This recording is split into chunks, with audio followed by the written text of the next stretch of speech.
اچھا، اس موقع پر میلاد پر جو اعتراض کرتے ہیں ان کو اس بات پہ تحفظات ہوتے ہیں کہ آپ اس موقع پر اتنا کثیر پیسہ خرچ کرتے ہیں تو کیوں نہ آپ ان بچیوں کی شادی کروا دیں کہ جن کے پاس اتنا پیسہ نہیں ہے، ان کا بھی بھلا ہو جائے گا. تو اس موقع پہ آپ کیا ارشاد فرمائیں گے؟ اچھا، یہ جو تحفظات ہیں نا، اس کے پیچھے بیسیکلی کچھ سوالات بھی ہیں، ٹھیک ہے، لیکن پہلے ہم اسی پر بات کر لیتے ہیں. یہ جو کہا جاتا ہے کہ جناب اتنا پیسہ لوگ کیوں خرچ کرتے ہیں، تو سمپل سی بات ہے، جس شخص کا پیسہ وہ جس طرح چاہے خرچ کرے، آپ کو کیا مسئلہ ہے، ٹھیک ہے نا.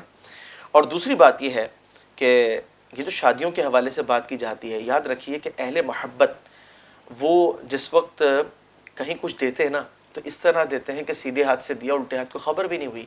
کوئی آپ کو شو تھوڑی کرے گا کہ جناب وہ شادیاں کتنی کروا رہا ہے، جناب وہ نیک کام کتنا کر رہا ہے، کار خیر کتنا کر رہا ہے، ٹھیک ہے نا. ہر شخص اپنے اپنی استطاعت کے مطابق جو ہے وہ یہ کرتا رہتا ہے.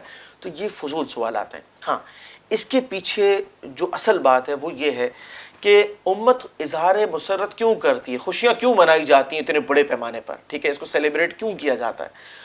تو بات یہ ہے کہ اس پر بہت سارے دلائل ہیں، لیکن قرآن کریم کی ایک آیت کریمہ جس سے واضح طور پر سمجھ میں آ جائے گا، سورہ یونس کی آیت نمبر 58 ہے. اللہ تعالیٰ نے فرمایا، قل، محبوب فرما دو، بفضل اللہ و برحمتہ فبذلک فلیفرحوا، اللہ کے فضل اور اس کی رحمت پر انہیں چاہیے کہ یہ خوشی کا اظہار کریں. ہوا خیر مما یجمعون، یہ ان تمام چیزوں سے بہتر ہے جو یہ جمع کرتے ہیں. اب اللہ کے فضل سے کیا مراد ہے اور اس کی رحمت سے کیا مراد ہے کہ جب آپ کو یہ میسر ہو تو آپ جو ہے وہ خوشی کا اظہار کریں. تو یاد رکھیے اس پر مفسرین نے بہت کلام فرمایا. تفسیر در منصور میں 19 روایات موجود ہیں اس حوالے سے، ٹھیک ہے، جس کے اندر بہت ساری مطلب توجیہات بیان کی گئی. جناب اسلام مراد ہے، قرآن مراد ہے اور علم مراد ہے، صحیح. حضرت عبداللہ بن عباس رضی اللہ تعالی عنہما سے ایک روایت اسی میں موجود ہے. آپ فرماتے ہیں کہ فضل سے مراد علم ہے، یعنی قرآن و سنت کا علم، ٹھیک ہے. اس دور میں جو آپ نے فرمایا کہ جب قرآن و سنت کا علم ملے، نہیں اللہ کا فضل ہے، انہیں چاہیے کہ علم ملنے مطلب فضل ملنے پر خوشی کا اظہار کریں. اور رحمت سے مراد نبی کریم صلی اللہ علیہ وسلم کی ذات گرامی ہے، اس پر بھی وہ دلیل دیتے ہیں. فرماتے ہیں کہ وما ارسلناک الا رحمۃ للعالمین، خود اللہ رب العزت نے اپنے پاک کلام میں فرمایا کہ محبوب ہم نے آپ کو تمام جہانوں کے لیے رحمت بنا کر بھیجا. تو معلوم ہوا کہ حضور علیہ السلام رحمت ہے اور علم اللہ کا فضل ہے.